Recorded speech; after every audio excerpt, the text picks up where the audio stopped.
All right, so this is kind of a strange one. So, Champions number 2. This is the last issue. For some reason, everyone was mad at each other. They never explained why. I don't know if this is supposed to be in the past. Okay, it does say yesterday. So I don't know. I'm thinking. So this is weird because they don't give you any primer for this. So in the last issue, right, and this is kind of bad storytelling. The entire team was mad. Like Miles and Brawn were mad. If you don't know who Brawn is, he's the old hipster Hulk. They changed him into his own character. They never explained why the team was mad, right? But in this issue, we get to find out why everyone's all upset. And if you remember in the last issue, Mephisto showed up and stopped to see Miles. So there's actually some good plot development there. I just wish we could have got a more clear thing that instead of yesterday.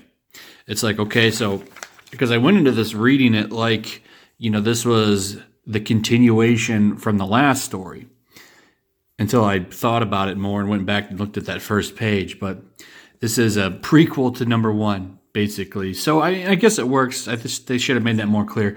Because it's, this isn't a weekly book or anything like most of Marvel's cash grabs. This is a monthly book. I still don't like this team. It's all the Burger King Kids Clubs members, the cheap knockoff characters, except for Miles, who had his own long establishment. The rest were made in like one day, and they were pushed to superhero status. They didn't have to work for anything. But this team, I just don't get. I don't know. First off, I don't know where they get all this money for all of these like equipment. They have like an underground bunker and stuff. It's like, where do you get this? All of you are teenagers, and none of you like are rich. Even the Chow guy went broke at the end of his run on Hulk. So I don't quite know where they're getting their money for all this. Most of the times it's explained. I mean, they're like the Fantastic Four living in like a warehouse right now. But this team has a bunker with technology. All right. So there's some interesting stuff here. So I'm gonna be like up front. Like overall, the story in this book, I did enjoy it. This is like the first time I've enjoyed a Champions book because I just don't like the characters. I don't like Miss Marvel. She's just not interesting. Her power is basically Mr. Fantastic. And by the way, how come when she expands her body, her hands still get bigger than everything else? Are they like bigger hands naturally? Because, when they're not, she still doesn't like, she has normal hands. So why is it like as her body changes, the hands get bigger? It's just weird, right? There's nothing about this character that's appealing at all. The costume looks like she grabbed it off of the clearance pajama rack at a Walmart. There's nothing like cool about her costume at all. It's so stupid. It seriously looks like freaking clearance rollback pajamas. I don't know who designed this, but you're terrible. You're terrible. You're about as terrible as whoever designed that P.F. Chang's Wolverine costume in Return of the Wolverine. But anyway, what was cool about this is this building collapses and it pretty much rolls over on Dubai and destroys a lot of stuff. And Ms. Marvel and Vision die. And so there's a lot of failure there. And you see them having memories of the characters. And by the way, like that's pretty dope art. That looks really good. But you have like the characters remembering the first time they met and stuff.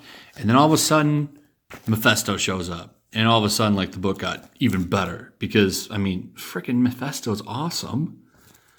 And he shows up, and he tells them, look, I can make all of this go away. I'll turn back time.